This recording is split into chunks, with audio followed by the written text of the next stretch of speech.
All right, welcome everybody to the My Success Team podcast.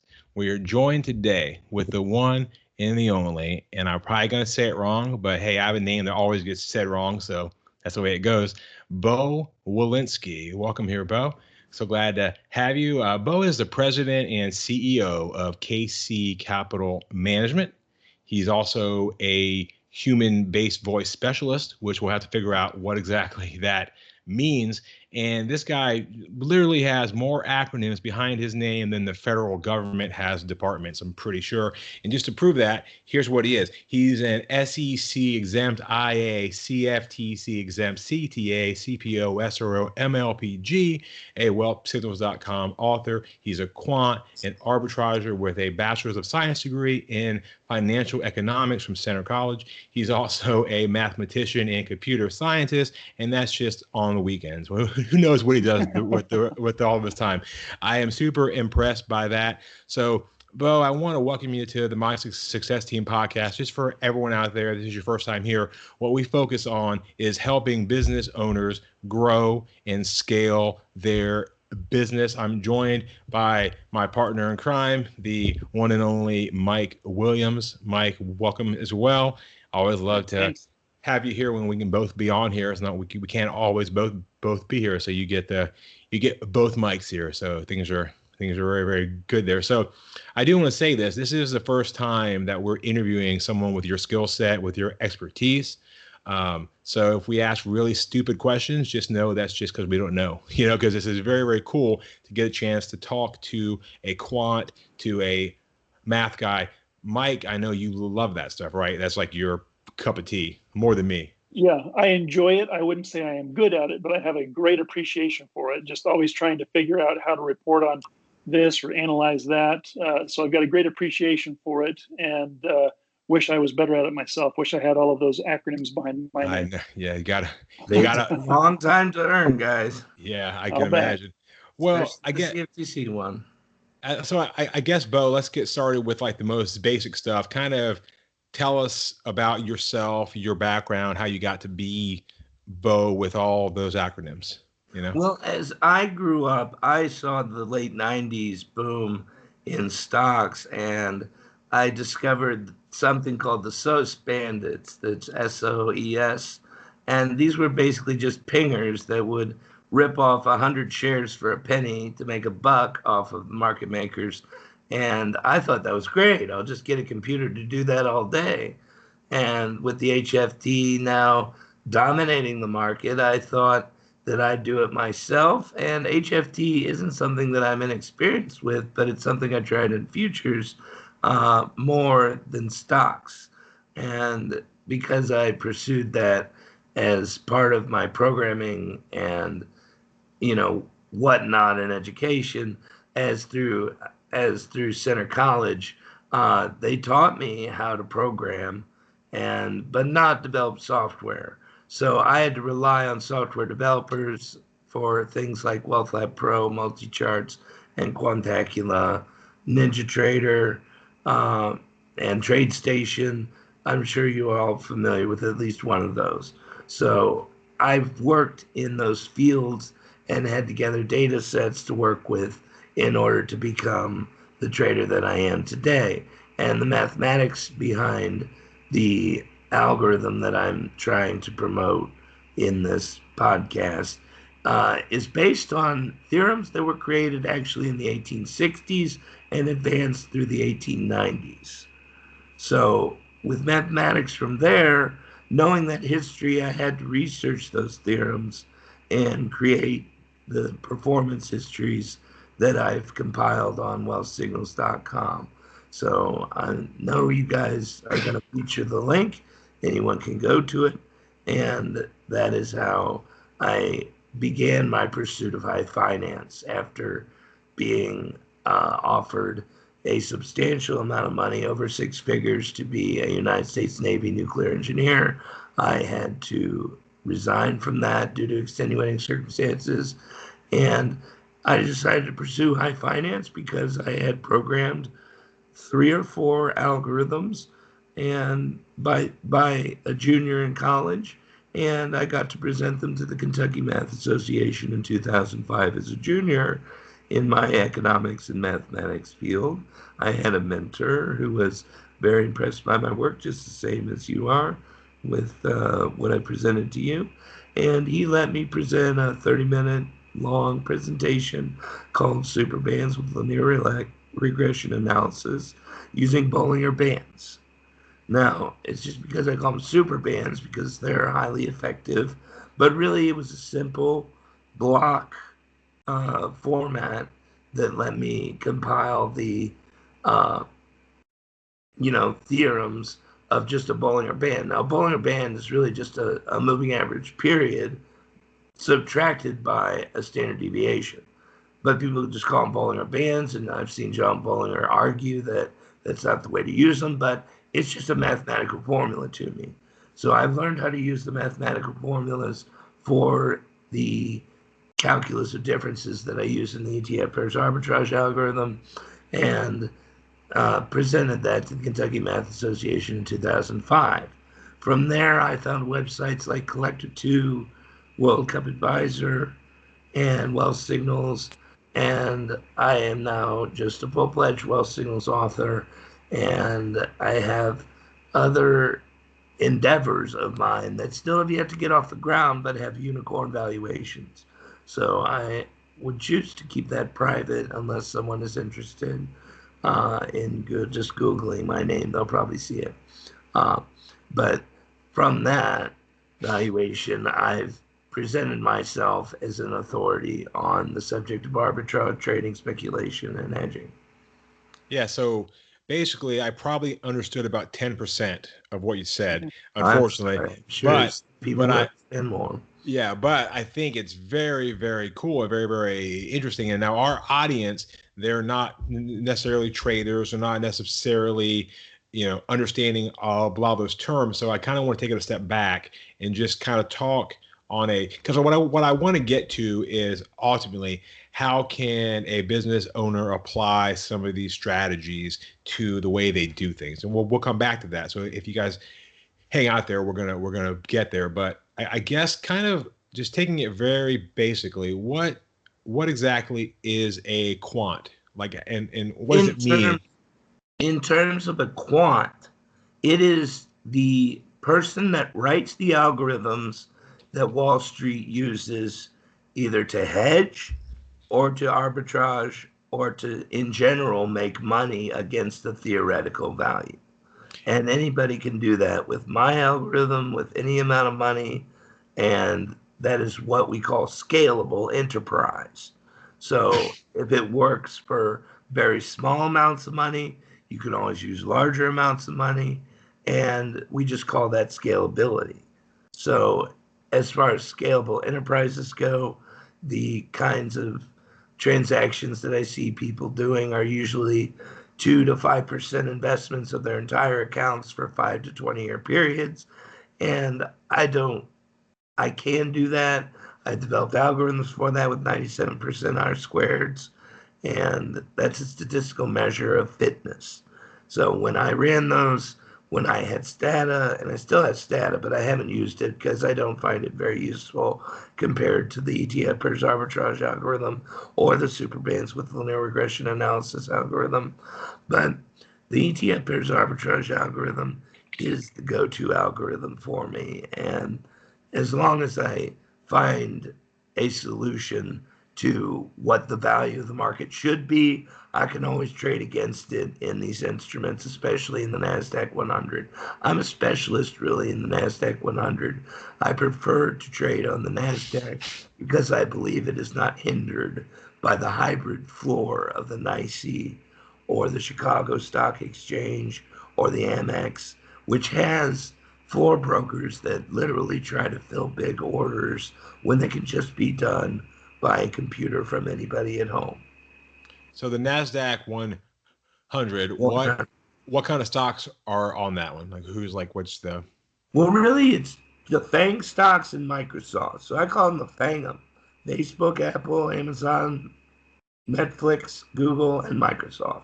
They are 80% of the NASDAQ 100.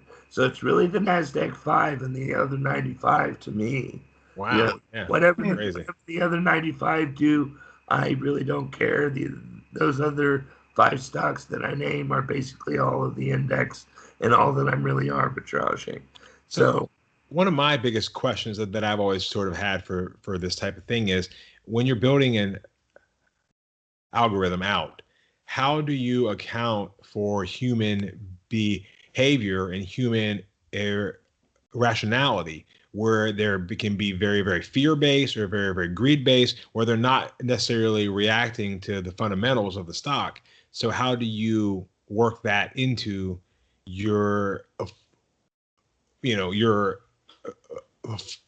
formula? It's done for you, because if the NASDAQ 100 is really just the 100 largest stocks in the universe, you can trust that those are probably going to continue to be the most highest performing stocks. So I don't try to take fundamental judgments by any other way than that they are the highest market caps in the NASDAQ 100. And NASDAQ Composite itself is 3,200 stocks, 3,300 stocks about. Yeah. And just ignoring basically all of them, but the 100 largest will always produce similar results when you use algorithms that are mainly designed to trade on the NASDAQ. And the NASDAQ is just the fastest stock exchange and securities exchange that you can use to trade on. I find that NYSE will always delay their openings. So if you actually do orders that are marked for more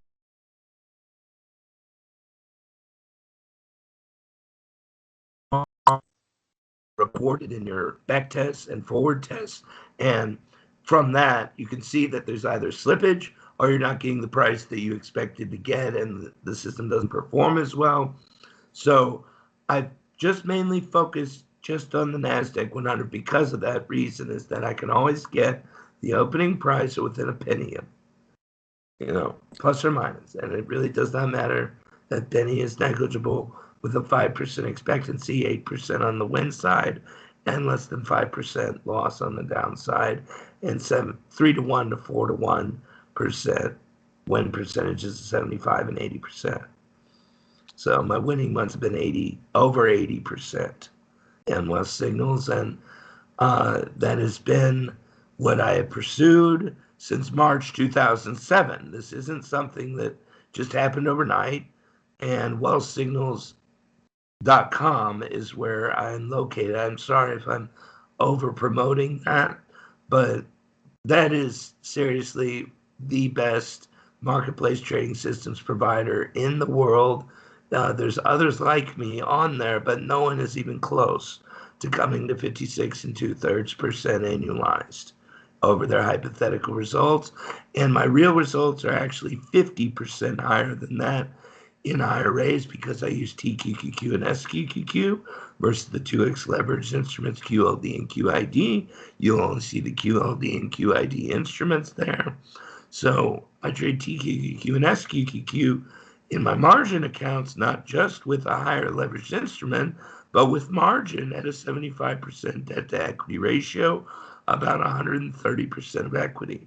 So I'm actually borrowing money and getting to a 4 to 1 leverage factor on the market, when you can do up to 5.63 to 1 in futures or options or swaps if you choose to. I know no one knows what a swap is until you're really far into it and you've got millions and millions of dollars. What are you investing? Are you investing in options? Are you investing in the the equity? ETF, the ProShares ETFs called TQQQ and SQQQ.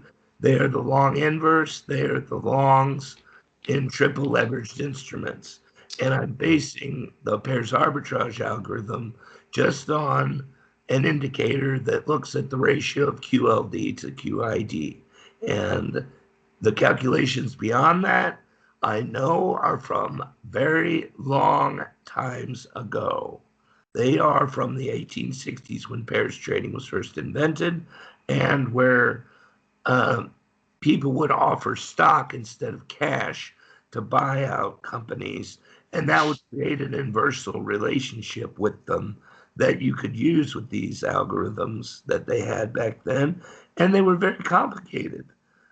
There's more to it than just looking at the ratio. There's a delta 2 calculus formula with sigma in it, and I don't want to have to disclose what the mistake was made in some of the Active Trader magazine articles explaining pairs trading, because if you're low on this indicator, you're oversold and you should be buying, and if you're high on the indicator, it's obvious that you should be selling or selling short. So I've timed the market that way since March 2007, and it has been a resounding success. My family is a multimillionaire status family as of this year, and we are accredited professional investors. With that in mind, I want everyone to know. I also want to get you to that stage as well, and you can do that just by following my signals on wealthsignals.com and eventually on collector2.com, where I'll have a SuperBands working. In my 2005 lecture, I had to mention that the technology had not reached feasibility point to actually be implemented. You could not implement these strategies because it required a monitoring device that software like Wealth Lab or Quantacula could use to place the trades only when they're very close to the limit prices. And when they're close to the limit prices, this software will send the order without you having to place thousands of orders every day. So that software monitors these trades that are supposedly going to be placed if they reach their price on the limit. They're always dip buying. And on both sides, even with the pairs arbitrage algorithm, I always try to buy low and sell high. But when you're dealing with a price that is going higher, you assume that it's become more overvalued. And when something goes lower, you assume that the price is becoming more undervalued. It's not always the case in stocks, but in an index like the NASDAQ 100 or S&P 100, S&P 500, those kinds of movements in price will always indicate over or undervaluation. That's fascinating stuff. So, Mike, any questions from your side? I mean, I know Sure. you've taken notes and you've got all this down now, so you're going to start going out and doing some pair arbitrage trading. So Yeah, no, I got it. I don't have any questions. So it's like it's locked in. No. So how long have you been studying this? I've studied it since 2003 when I first became acquainted with wealthlab.com and Wealth Lab Pro from Fidelity Investments. So I had enough money. Back in the day, in around 2003, it took $25,000 for them to even talk to you about using Wealth Lab Pro. So for someone at age 18 or 19 to come along with that much money and create what I've created, these algorithms were the best performers. And not only the best performers, but they stayed on the top of their lists for years. They were just algorithms that would backtest and simulate under the same environments as others. And they were always number 1 or 2, and several of them are not still in, but they were in the top 25 in limit orders and more than 3 in the limit order scripts and market order scripts. Great. So how much does a potential investor need to know to be able to follow your trades? Next to nothing. It is really foolproof as far as what is required in terms of knowledge. You just need to know if I'm trading QLD, you can either trade TQQQ or NQ futures by going long, or you can buy SQQQ for QID trades by going short in NQ. So that is all you need to know. And it's up to you to decide how much risk you want to take. And that is a complicated calculation when you decide how much risk you want to take. Because right now it's showing 23% drawdown, like I said, 56 2/3 APR. So if you were to multiply both of those numbers by 1.5, that would be just your TQQQ and SQQQ drawdowns and APRs. And if you added or multiplied by 1.3 as well as 1.5, that's as far as I go with my trading at Fidelity Investments and Fidelity.com is where I'm trading at with my brokerage accounts. And they performed exceptionally well. And if you go to the forum at my link, you'll be able to see my FY 2018 rolling 3 and 5 year returns at 595% in the 3-year and 805% in the 5-year. And okay, that's great. So if someone goes to wealthsignals.com, are they going to receive education or just direction and guidance on trades? I've tried to explain what I am doing with the system description.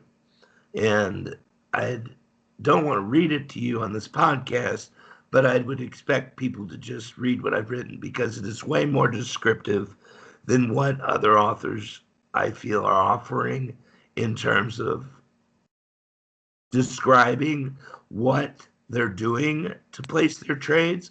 Because some people are just going by their gut, and I don't expect them to succeed or attract a subscriber base. But I've been a 100% systematic trader ever since discovering the pairs arbitrage method, and I've tried to implement SuperBands. It just was not possible until recently. And the same developer of WealthLab Pro, who sold to Fidelity Investments, is now running a software program called Quantacula, and he is working right now to create a C2 collector-2 broker plugin for me to use to offer the SuperBands with the Linear Regression Analysis program for people to follow in their interactive broker's account or any account that can use collector-2 technology. Let me ask you this, folks. So I think something that we can give, because a lot of our audience, they're business owners, so they're not necessarily trading and they don't know a lot of this stuff. What's something that you could tell them in the way that they think? So let's say you obviously are very much a systems thinker. You're looking for patterns. What are some of the strategies that you could say to this audience, you know, when you're looking at over your financials, or you're looking at reports, or you're wondering about cash flow?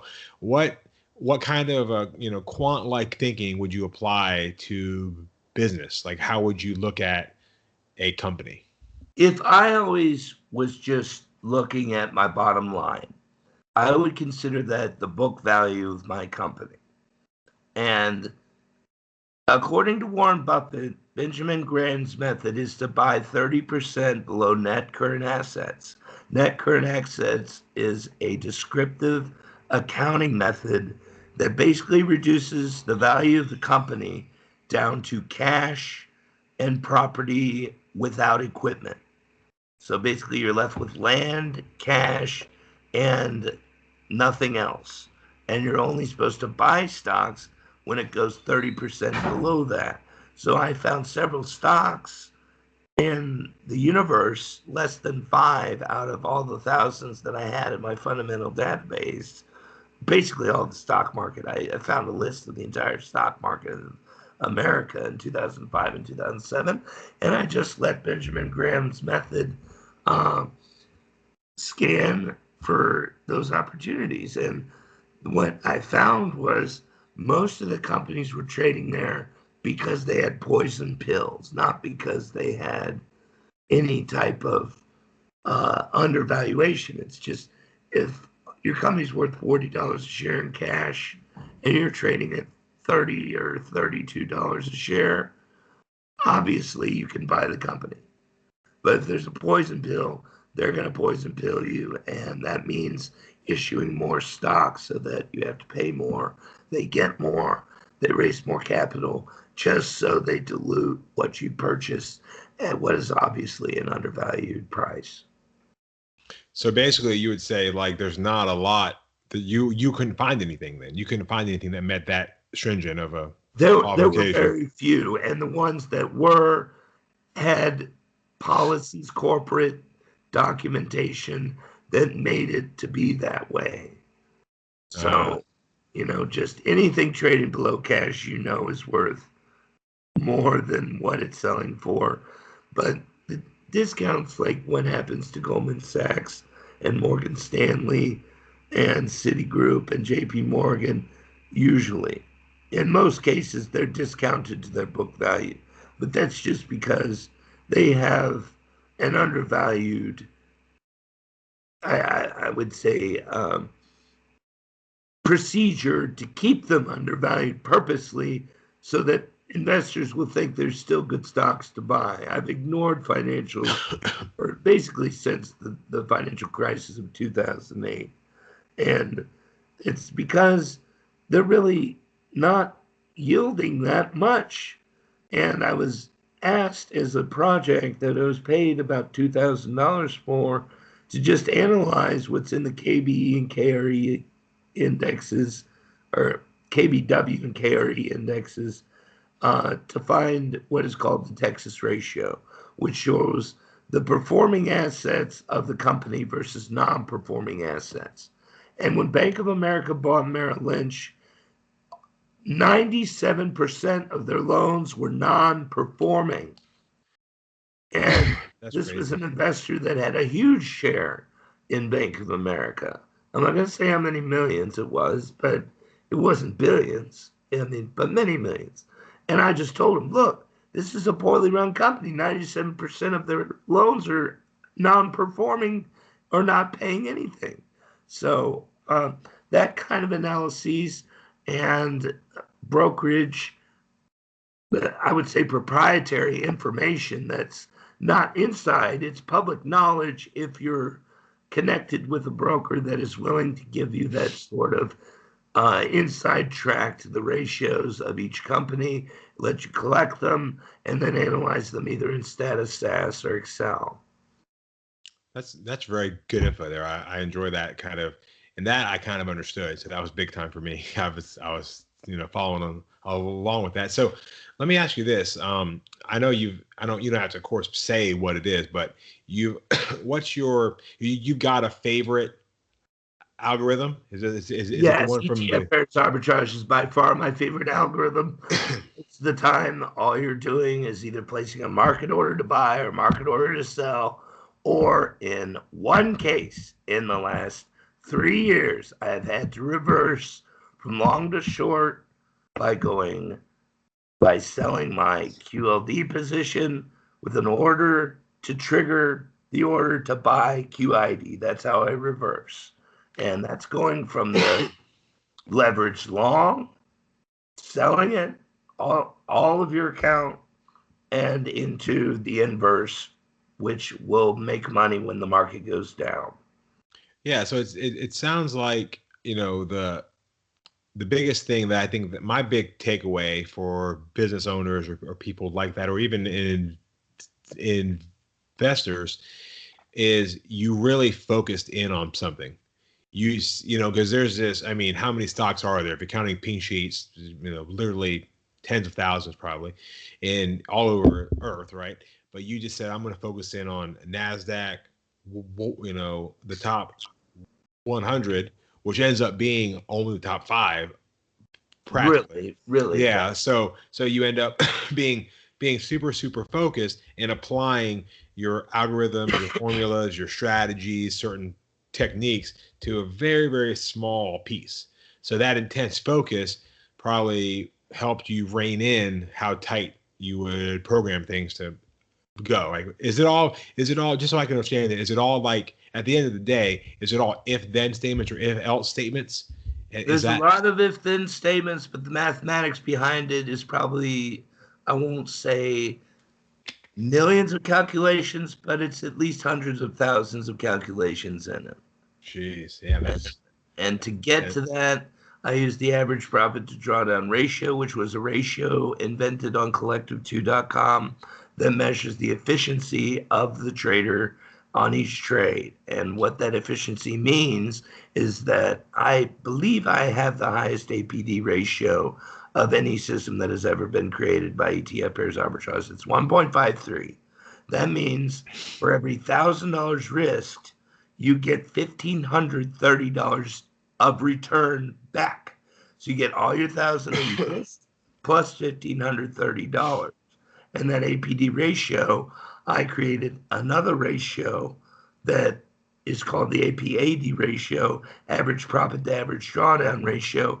And what it's looking at, instead of the APD ratio's net profit over the absolute value of the total trade drawdown in each trade, I averaged the total drawdown of each trade as an absolute value in the denominator and still took it over net profit. And then whichever one of those two ratios ends with the highest net profit, I have used repeatedly as my analysis for what determines the most efficient, besides the Sharpe ratio, which is more for allocation. And Sortino, I just basically ignore because the APD ratio will get you a Sortino that is so high, it's almost impractical to call it unerroneous. It might even be erroneous to some people if they see it a 6 or 7 on a Sortino in a 1.8 or 1.9 Sharpe over a 15-year period. So I expect to stay in the 1.8 to 2 range on well signals, but when I start a system, I don't expect it to be much more than 1 or 1.5 during the first 3 to 6 months. But as it accumulates profit, the profit factor will go beyond 10. And in the back test, it's gone from 100,000 to 7.5 billion in ETF pairs arbitrage in less than 14 years. So, and that's using the APD ratio and genetic optimizers that I've just been blessed to be able to use technology like that my entire career. This was not something that the average, I would say financial salesperson or representative could have done in years past. So for our business owners out there, I recommend using, if you don't have NASDAQ or NASDAQ 100 available in your investable 401k plans or Roth 401k plans, or 412Is or 403Bs, it's just better to just trade on the close by going either straight into cash when I tell you to sell, or by going into one of your stock funds 100%. And they'll do that for you. You can still follow the signals. And like I said, it's scalable with any amount of money. That's awesome. So Beau, I we kind of talked about it here, but I kind of want to wrap things up here. We try to keep it around 30 minutes or so, and you provided a ton of stuff. And I think people that are into this stuff are going to want to really find you and chat with you or get some more info. So where exactly again do they want to go? And do you have a special offer for people here on our podcast? At wealthsignals.com to go to find a strategy, you will see ETF pairs arbitrage at the top, hopefully for the rest of my life, which is very likely because it's been there pretty much the entire time after the first 6 months. So on wealthsignals.com, and the link I provided to you, Mike, that is where you can find me by going to Find a Strategy, ETF Pairs Arbitrage by Beau World Omnimedia, Beau. That's just my acronym. And it is where you can find the information. Go to my system description, see my forum, and that will be where you can find all the information I've said here, and also a very thorough description of the pairs arbitrage method. Yeah, that's awesome. I pulled it up and I see, you're up there. You're the very top strategy. Right. That's pretty awesome for a long time too. All right. So thank you so much for all that time. So now what we want to do real quick is we want to do our rapid questions. So the hard part for you here is they got to be quick. You got to just spit them out, boom, boom, boom. So we're going to ask you 6 quick questions, and they're all really easy, real simple, especially the final one. It's that's the most easy one of all. So here we go. Rapid round wrapping up here. Here we go. What is your favorite book? Emmanuel Derman's My Life as a Quant. Nice. And your favorite quote? Nexiology's The Intellectual, Psychological, and Social Aspects of the Mind are the Essence of Life. I love that one. Favorite food? Prime rib and chicken quesadillas from my local Mexican cuisine restaurant called Guadalajara. That sounds good. I think I'm going to go eat there soon. Great. I don't know if I can get it that way. All right. What's the best advice you've been given in life? It's pursue arbitrage. That was given by my academic advisor at Center. I agree with that one for sure. And that's true across all spectrums. You know, Right. that's where profit's found in the arbitrage, right? What podcast or shows do you tune into? I've looked at Michael Hallsmore and chat with traders mostly to find the traders that I respect. And I found some very qualified personnel from there that I'd like to work with. I've made offers to, but I think they have their own ideas like I do about how to arbitrage. Yeah. And then the final question, the really simple one. What is the meaning of life? Love is life, guys. Love is Good hey, answer. that's Good answer. awesome. All right. Well, Beau, I want to thank you so much for joining us. And I know you've given our audience a lot of stuff to chew on, a lot of stuff to research. I think the real answer is go to wealthsignals.com, look up Beau there on the strategies, and you'll learn a lot. We probably had more acronyms in this show than any other, which is pretty cool to learn a lot. I've got a lot to learn. And as well, this show was brought to you by My Success Team. If you need coaching, if you need help, if you want to scale your company, go to mysuccessteam.com. You get to work with people like me and like Mike who are there to help you. And Beau, I want to thank you again for joining us. We had a great time. I learned a ton. Now I feel like I have to go research and learn a lot more things. So thanks so much, Mike. Thanks for joining us as always. And we will see you guys on the next episode. Thanks, guys. Bye-bye. Thanks, Beau. Thanks, Mike.